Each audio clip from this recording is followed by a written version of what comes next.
What's your name? Nombre? My name? Yeah. My name is Chris. Chris. ओ भाई, rapid में बच्चे चले गए, दिख रहे हैं आपको? इनको डर नहीं लग रहा यार, कमाल है। After drinking beer, who? ना? Oh, I also already give so much. I already give so much. No.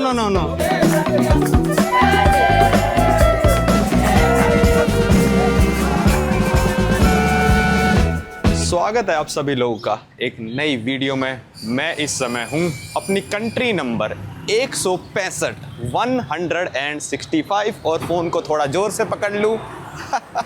ये तो भाई चलता ही है अफ्रीका में कि फ़ोन आपको ज़ोर से पकड़ना ही अपना।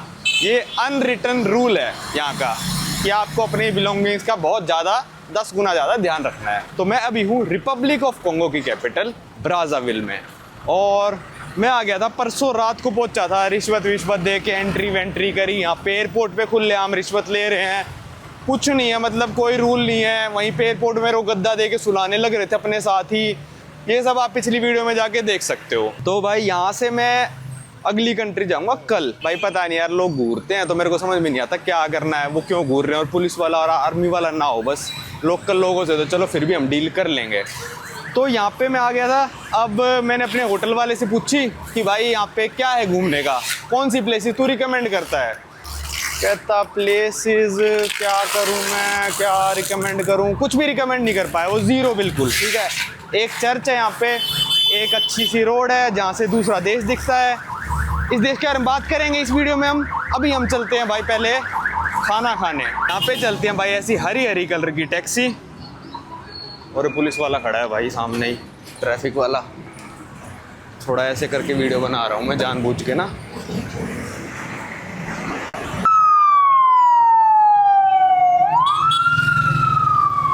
तो भाई बाइक पे बैठ गए। यहाँ वैसे कम ही है बाइक टैक्सी वाले, नॉर्मल टैक्सी ही ज़्यादा चलती है।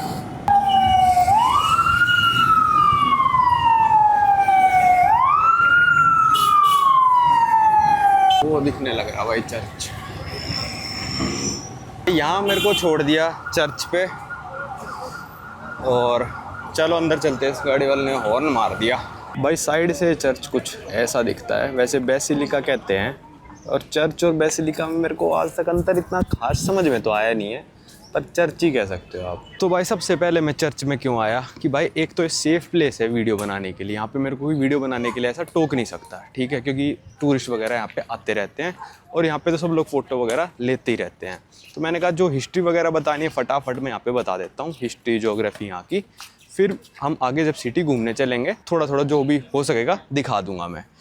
तो भाई रिपब्लिक ऑफ कॉन्गो ये वेस्ट साउथ अफ्रीका में एक कंट्री है जिसका बॉर्डर लगता है भाई साउथ में DRC के साथ, फिर इसका बॉर्डर लगता है भाई गबोन के साथ जहाँ से हम आए हैं, फिर इसका बॉर्डर लगता है भाई कैमरून के साथ, फिर इसका बॉर्डर लगता है सेंट्रल अफ्रीकन रिपब्लिक के साथ, और एक बॉर्डर लगता है इनका एंगोला के साथ भी। जी हाँ, इनका बॉर्डर लगता है एंगोला के साथ, फिर एंगोला से आ जाता है DRC और फिर से वापस से आ जाता है एंगोला। एंगोला का एक ऐसा पार्ट है एंगोला से कनेक्टेड नहीं है, पर वो एंगोला का वो वाला पार्ट DRC से भी कनेक्टेड है और ये रिपब्लिक ऑफ कॉन्गो से भी कनेक्टेड है।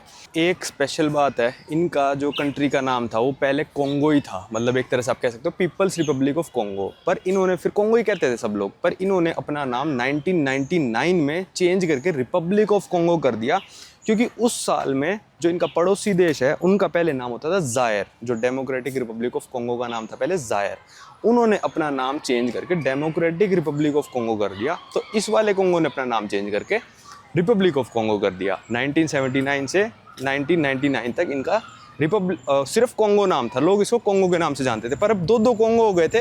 तो फिर इन्होंने कहा भाई हम तो अपना नाम रिपब्लिक ऑफ कॉन्गो रखेंगे। और आज की तारीख में ज़्यादातर जो लोग हैं इस कॉन्गो को जानते हैं कॉन्गो ब्राज़ाविल करके, क्योंकि ब्राज़ाविल इनकी कैपिटल का नाम है। और दूसरे वाले कॉन्गो को बोलते हैं कॉन्गो किंशासा, क्योंकि किंशासा वहाँ की कैपिटल है।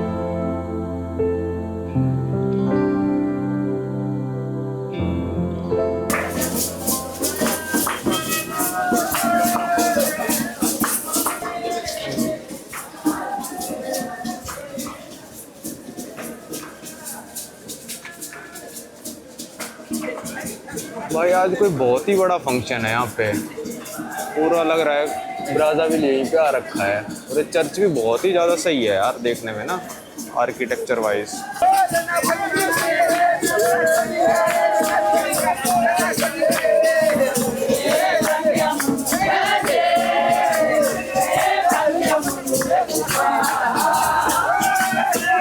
भाई आज देखो भीड़ देखो आप कितनी ज़्यादा है आज। बड़ी बड़ी गाड़ियों वाले आ रखे हैं, फॉर्च्यूनर, पोर्शे। कोई अमीरी बंदे थे जो शायद इनका ये ताबूत लेके जा रहे हैं अंदर। नाच गाना भी चल रहा है, बहुत भीड़ है भाई यहाँ पे। तो आज कोंगो के बारे में और सब चीज़ें मैं बताऊंगा, पर पहले चलते हैं खाना खाने। सामने ही है इंडियन रेस्टोरेंट, वहाँ पे खाना खाते हैं और फिर चलेंगे यहाँ की रिवर पे, जो कि है दुनिया की second largest by volume of water, जो कि है कोंगो रिवर। उसके बारे में भी बहुत इंटरेस्टिंग बातें हैं जो आज हम करेंगे। यहाँ हम पहुँच गए भाई रुए मोंगो, मतलब सड़क, स्ट्रीट मोंगो। ठीक है, हर स्ट्रीट का अपना अपना नाम लिखा हुआ है। जैसे वहाँ पे देखो रुए कुछ और लिख रखा है, कम्बाला पता नहीं क्या। इस रुए पे हमारा है इंडियन रेस्टोरेंट। दुनिया की जो सबसे क्लोजेस्ट कैपिटल्स हैं वो है Republic of Congo capital Brazzaville और Democratic Republic of Congo capital Kinshasa. इन दोनों कैपिटल को सिर्फ और सिर्फ सेपरेट करती है एक नदी, जिसकी विड्थ सेपरेशन के टाइम पे है लगभग 2.5 से 3 किलोमीटर। अब वैसे तो यार कैपिटल अगर आप करोगे तो फिर वो रोम और वेटिकन सिटी भी हो सकता है, पर वो यार वेटिकन सिटी को हम कंट्री कह नहीं सकते एक तरह से। तो ये दोनों देखो, वो जैसे चिल्ला रहा था ना, ओए उसने मेरे को ही बोला था पर मैंने ध्यान नहीं दिया इसलिए वो चुप हो गया। अगर मैं ध्यान दे देता तो मेरे से जुबान लड़ाता। तो ये दिक्कत है भाई, यहाँ पे देखो कितनी अंदर आके बना रहा हूँ मैं, बहुत मुश्किल है। पहुँच गए भाई हम इंडियन रेस्टोरेंट, यहाँ करते हैं खाना अपना। तो भाई कैपिटल्स की बात कर रहा था मैं, तो सबसे नज़दीकी कैपिटल वो इन दोनों कंट्रीज़ की है। सिर्फ और सिर्फ नदी डिवाइड करती है, और यहाँ से यहाँ की फ़्लाइट भी चलती है और यहाँ से वहाँ की भी फ़्लाइट चलती है भाई। कुछ शायद 15-20 मिनट का फ्लाइंग टाइम है, क्योंकि उड़ता है फिर चक्कर सा मार के आता है तो टाइम लग जाता है, वरना तो भाई 1 मिनट में ही लैंड हो जाएगा प्लेन। इसके बाद आती है, आप ये मान लो, ऑस्ट्रिया और स्लोवाकिया की कैपिटल वियना और ब्रातिस्लावा 55 किलोमीटर का डिस्टेंस है। और शायद अर्जेंटीना और उरुग्वे की कैपिटल भी बहुत ज़्यादा पास है, वो भी आप बोट से जा सकते हो, पर सबसे पास इन दोनों देशों की कैपिटल है। चलो भाई खाना वाना खा लिया, बहुत तेज़ धूप हो रही है आज। कल मौसम बहुत सही था, कल घूम लेना चाहिए था मेरे को, बहुत ही तेज़ धूप हो रही है। पर चलो 4-5 स्पॉट्स मैंने नोटिस करे हैं जो कि आपको दिखाने लायक हैं, उसके बारे में बताने लायक हैं। टैक्सी वैक्सी करते हैं, बाइक टैक्सी वगैरह लेते हैं, चलते हैं। ये बिल्डिंग भाई इनकी मिनिस्ट्री की बिल्डिंग है।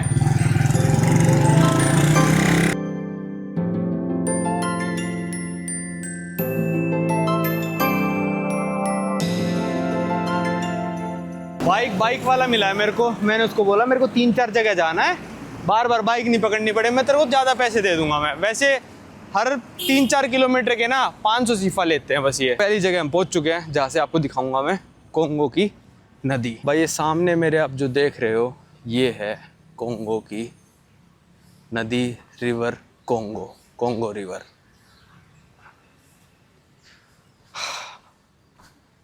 ये देखो भाई सामने जो आप शहर देख रहे हो वो है डेमोक्रेटिक रिपब्लिक ऑफ कोंगो की कैपिटल किंशासा।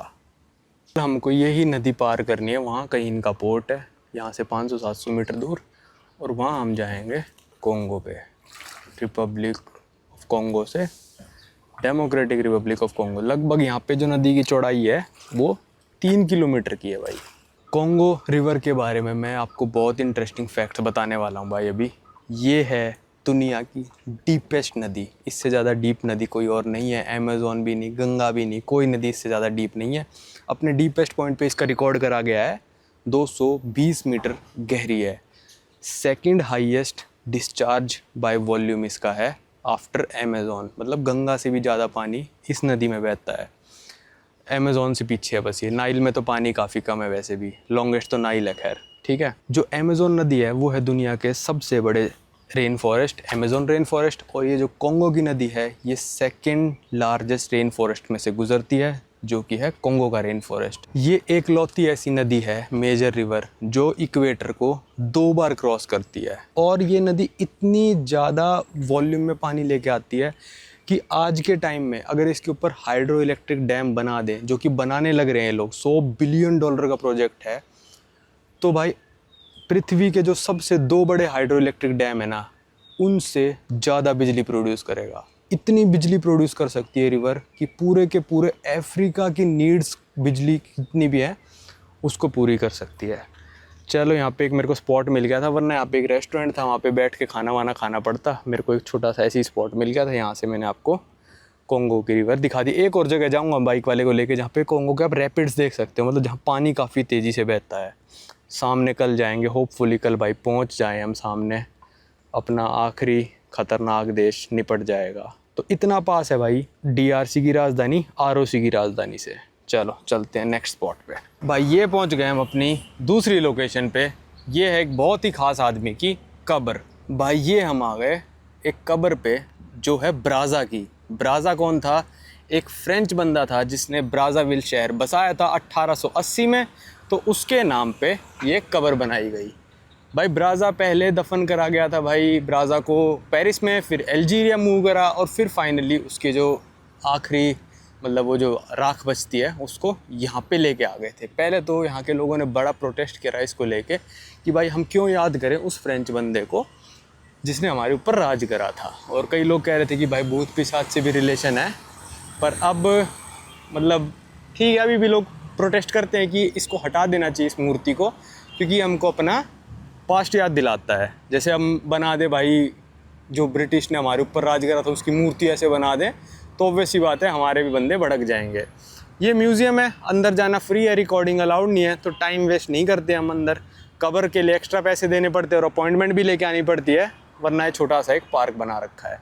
वैसे तो रिव्यूज़ में लिखा था कि गार्ड वार्ड ना यहाँ पे आपका वो रखवा लेते हैं ID वाईडी, पर मैं उसको इग्नोर करके ही आ गया गार्ड को, कि मैंने देखा ही नहीं उस तरफ। Hello, what's your name?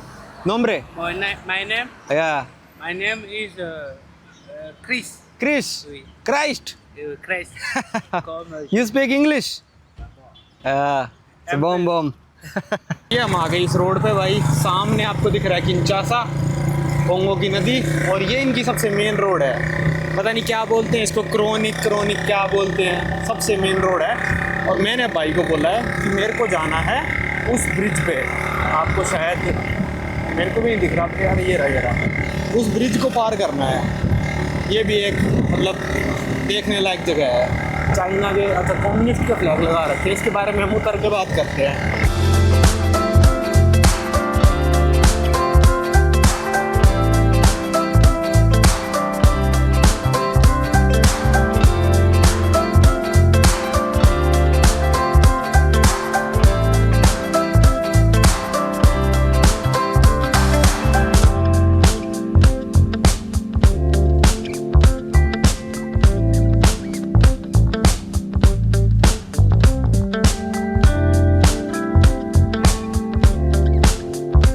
भाई ने ना ब्रिज के बीचों बीच रोक दी, और ये देखो इनका शायद ये इंडिपेंडेंस डे लिखा है 15 अगस्त 1960। ये देश भी 15 अगस्त को इंडिपेंडेंस हुआ था, और गबोन भी 15 अगस्त 1960 को ही इंडिपेंडेंस हुआ था। भाई कमाल हो गया, सिग्नेचर ब्रिज जैसे दिल्ली में बना रखा है ना, रोकना वोकना अलाउड नहीं है, पर भाई ने यहीं पे रोक दी।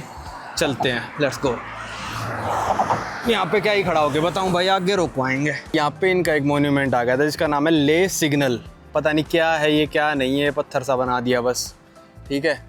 अब पता नहीं वहाँ पे पुलिस वाले बैठे हैं, क्या है क्या नहीं है, पर अपना चलो देख ही जाएगी, उनको भी $2-4 देंगे, और क्या ही कर सकते हैं। ये व्यू पॉइंट है यार एक तरह से ना, यहाँ से कहीं से नीचे जाके व्यू पॉइंट है। ये रेस्टोरेंट है, और यहाँ से ये इस ब्रिज का व्यू पॉइंट सा मिलता है यहाँ से, बस यही है, और कुछ खास इतना है नहीं यहाँ पे। और ये रिवर है भाई। यहाँ पे मैं बना रहा था, 2 बंदे आए भागे भागे, उनके गले में कैमरे लटके थे बड़े बड़े, कहता है यहाँ नहीं जा सकते, यहाँ नहीं जा सकते। यहाँ पे 2 सिपाही भी बैठे हैं आगे, तो मैंने इस भाई को बोला आगे वाली लोकेशन पे ले चल, यहाँ तो कुछ फ़ायदा है नहीं, यहाँ पे तो ड्रामा ही हो जाएगा अगर ज़्यादा यहाँ पे मैंने कुछ करा तो। ठीक है चलो चलते हैं। सामने देखो भाई कॉन्गो रिवर के रैपिड्स, ये देखने में आया हूँ लगभग 6-7 किलोमीटर दूर। दिखाता हूँ आपको एक रेस्टोरेंट पे ले जाके, पानी वानी पी लेंगे, कुछ प्यास सी लगाई। ये देखो ये है रेस्टोरेंट लास रैपिडेस, ये है कॉन्गो रिवर। ये है सिटी सेंटर से लगभग ये मान लो 10 किलोमीटर दूर। पर मैंने टैक्सी वाले को मतलब बाइक वाले को बोला कि आजा भाई तेरे को प्यास प्यास लगी होगी, पी ले, पानी पी लेगा, एक कोको कोला पिएगा, क्या पिएगा? बोला बियर पीऊँगा। मैंने कहा भाई बियर पी ले यार तू, पर ध्यान से पहुँचा दियो मेरे को बस। तो बस मैं तो यहाँ पे रैपिड्स देखने आया हूँ कि कॉन्गो रिवर के रैपिड्स कैसे होते हैं, और फिर चलेंगे आगे। ये देखो भाई, इनको रैपिड्स कहते हैं। जैसे आपने गंगा में, ऋषिकेश में गए होगे आप राफ्टिंग वगैरह करने, जहाँ पे सतह ऊपर नीचे हो जाती है ना, कम हो जाता है, तो बच्चे तैरने भी लग रहे हैं भाई, कोई डर नहीं है इनको, कमाल है। सामने आप देख रहे हो वो सारा डेमोक्रेटिक रिपब्लिक ऑफ कॉन्गो है, और वहाँ भी आप देखोगे रैपिड ही रैपिड है। ओ भाई, रैपिड में बच्चे चले गए, दिख रहे हैं आपको? भाई इनको डर नहीं लग रहा है यार, कमाल है। वरना इन रैपिड्स में जान भी जा सकती है आपकी, पर शायद एक जगह रुकेंगे और फिर वहाँ से वापस आएंगे, जैसे ये बच्चा आने लग रहा है। चलो चलते हैं। अच्छा, जो कॉन्गो है वो गल्फ ऑफ गिनी में 4th सबसे बड़ा ऑयल प्रोड्यूसर है, आफ्टर गबोन, नाइजीरिया और इक्वेटोरियल गिनी। इनके भाई जीडीपी का 70 से 80% जो आता है वो इनके ऑयल एक्सपोर्ट से आता है भाई, सोचो। तो इनकी जीडीपी में चेक कर रहा था, पर कैपिटा आ रही थी लगभग $2400। मैंने कहा यार लोगों के पास पैसे तो है ही नहीं, यहाँ पे $2400 का मतलब क्या है? या यू जंप, ओके। भाई वो बच्चे आए मेरे से कहते हैं हम जंप करेंगे, हमारी वीडियो बनाइए। मैंने कहा ठीक है। या दे से टू मेक देयर वीडियो। वो जाने लग रहे हैं। वो देखो वो कूद गए बच्चे। या रिवर इज ग्रेट। वो दोनों मेरे को कह के गए हैं मालिक हमारी वीडियो बनाओ, कह रहे थे बॉस वीडियो बनाओ हमारी।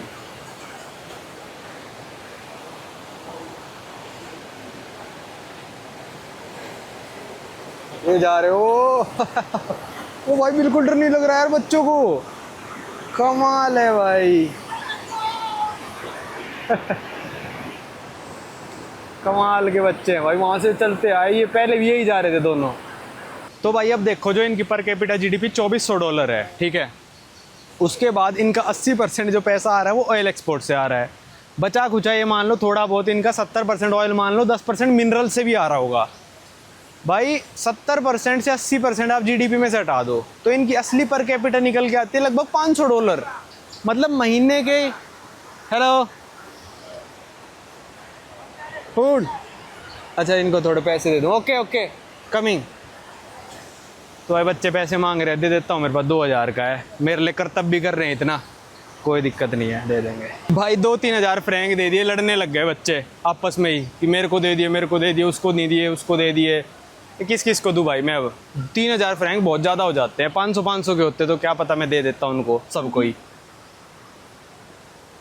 भाई तो पर कैपिटा आपको पता चल गया। अब यहाँ की पॉलिटिक्स की थोड़ी मैं बात करूँ तो भाई यहाँ पे जो प्रेसिडेंट राज कर रहा है ना, जब से इंडिपेंडेंस मिली है इनको तब से वो ही कर रहा है एक तरह से, ये मान लो 1979 से 1992 तक उसने राज करा।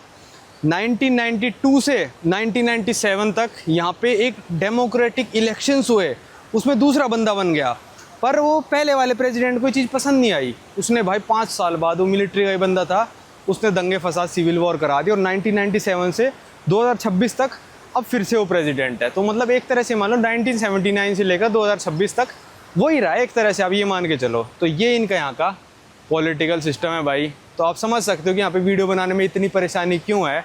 कैसे वीडियो बना लूँ भाई मैं, गरीब भी इतनी ज़्यादा है यहाँ पे भाई, कुछ नहीं है इनके पास, खाने को नहीं, पीने को नहीं, तो हर बंदा पैसे ही मांगता रहता है। यहाँ मैंने आपको कॉन्गो रिवर दिखाई भाई, 2nd largest by volume discharge है। सोचो इस पे डैम वैम इनका बन गया जिस दिन, इलेक्ट्रिसिटी की तो बल्ले बल्ले इन लोगों की। भाई इनकी पॉपुलेशन है सिर्फ और सिर्फ 62 लाख, और 62 लाख में से ये मान लो आप 70% लोग जो हैं या तो वो ब्राज़ाविल में रहते हैं, या फिर पॉइंट टेनोर जो इनकी 2nd लार्जेस्ट सिटी है, या फिर उसके बीच में जो 500 किलोमीटर का रेलवे ट्रैक है उसके आसपास घर बना के रहते हैं। 70% 62 लाख में से। तो और 1960 से लेकर 1980 तक ये कम्युनिस्ट स्टेट भी रह चुका है। और यहाँ पे थोड़ा मेरे को लग रहा है सोवेनियर की दुकान है, पर मैग्नेट्स नहीं है इनके पास। मैग्नेट चाहिए थे यार मेरे को, तो शिट एक भी नहीं है क्या? अरे हैं कुछ तो हैं। Which beer you are drinking? This yours? Turbo King, good. जिसको यहाँ देखो कितनी तरह की सारी बियर हैं ये। और भाई टर्बो किंग पीने लग रहा है 6% वाली। हाँ पूरा ही नशा करेगा भाई, अब फ्री का माल जो मिल रहा है। ये मैग्नेट मिला है भाई मेरे को, अब इस पे कोंगो सोंगो तो लिखा नहीं है कुछ, पर अब यही है जो है। How much?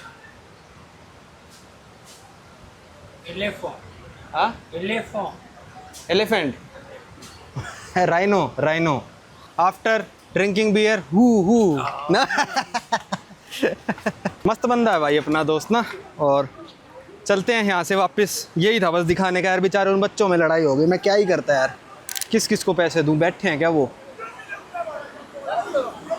You whom I give first? This. Okay. Okay, first also. Oh, I also already give so much. I already give so much. No. Let's go. भाई बच्चे मांगे ही जा रहे थे पैसे, मैं क्या ही करूं? मैंने दे दिए। अब आके बाहर भी मैंने इनको 1500 और दे दिए। कोई नहीं, चलता है।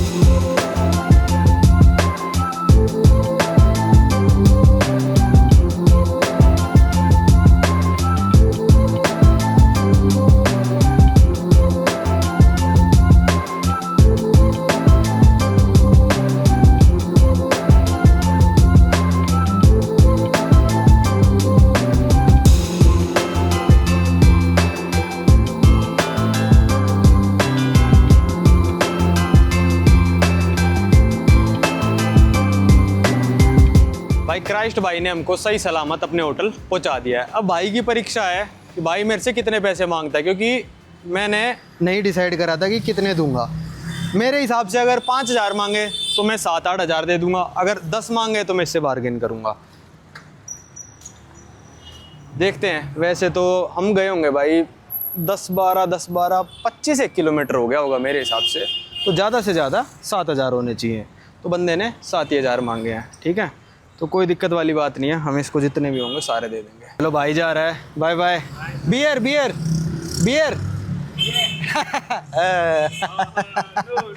चलो भाई को 9 दे दिए, 7 मांगे थे। भाई खुश है बिल्कुल। Okay bye bye.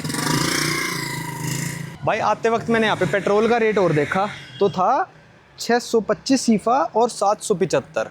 तो 625 का मतलब 1 यूरो हो जाता है। 1 यूरो आज की तारीख में 112 रुपये। 112 रुपये का पेट्रोल। और आप सोचोगे तो पेट्रोल प्रोड्यूसिंग कंट्री है तो इतना महंगा क्यों है यहाँ पे? वो इसलिए है भाई, ये पेट्रोल प्रोड्यूस तो कर सकते हैं, कच्चा तेल निकाल सकते हैं, पर ये लोग रिफाइन नहीं कर सकते कच्चे तेल को। जैसे नाइजीरिया भी कच्चा तेल निकाल तो सकता है, इतनी बड़ी कंट्री होने के बाद भी रिफाइनिंग का जो टेक्निक है, जो इंडस्ट्रीज़ लगती है, वो उनके पास नहीं है। तो आज भी नाइजीरिया से जो कच्चा तेल निकलता है वो यूरोप में कहीं रिफाइन होके वापस यहाँ पे आता है नाइजीरिया साइड। तो इनके पास तो कुछ भी नहीं है भाई, इनके पास 4 बड़ी बिल्डिंगों के अलावा कुछ नहीं है, तो रिफाइन कहाँ से कर देंगे? इंडिया के पास रिफाइनिंग की कैपेबिलिटी है, चाहे हम बाहर से कितना ही तेल इंपोर्ट करें कच्चा तेल, पर हम रिफाइन उसको खुद कर सकते हैं। जो रिलायंस की बड़ी बड़ी इंडस्ट्रीज़ है ना, हम खुद रिफाइन करके दूसरों को बेचते हो रहे हैं, ठीक है। वो तो हमारे में टैक्स थोड़ा ज़्यादा है तेल पे, 100 रुपये के तेल पे मतलब लगभग 40-50 रुपये तो टैक्स है। चलो कोई दिक्कत नहीं है, यहाँ पे टैक्स क्या पता कमी हो, पर ये रिफ़ाइन नहीं कर सकते बेचारे। तो फिर पहले कच्चा तेल निकालते हैं, बाहर बेचते हैं, रिफ़ाइन होता है, रिफ़ाइन होकर वापस आता है, इसलिए यहाँ पे इतना महंगा पड़ जाता है। तो इस वीडियो को रखते हैं यहीं तक यार। कितना कुछ खास दिखाने का था नहीं, जितना मैं दिखा पाया आपको दिखा दिया घूम घाम के। यही 4-5 लोकेशन थी, वो भी बहुत मुश्किल से मिली। 10 वेबसाइट्स मैंने देखी होंगी कि भाई क्या देखना को है क्या नहीं है, तब जाके 4 जगह मेरे को मुश्किल से मिली थी, जिनमें से 2 तो रेस्टोरेंट ही थे जिससे कोंगो का व्यू दिख रहा था। कुछ भी नहीं था भाई पूरे शहर में, है भी नहीं, वो मेरे को पता है। अगले शहर में भी कुछ नहीं है। तो अब भाई बादल आ गए, पूरे दिन के मैं धूप में मर रहा था, पूरा यहाँ टैनिंग हो चुकी, तब नहीं आए बादल। चलो भाई इस वीडियो को रखते हैं यहीं तक। अब आपको मिलेंगे अगली वीडियो में, अगले देश में। देखते हैं कल क्या नौटंकी होगी रिवर क्रॉस करने में, कितनी रिश्वत, क्या खिलाना पड़ेगा, किसको किसको खिलानी पड़ेगी, सब कल देखेंगे। अगली वीडियो बहुत इंटरेस्टिंग होने वाली है। अगली वीडियो, ये वीडियो चाहे छोड़ दियो आपने, पर अगली वीडियो ज़रूर देखो।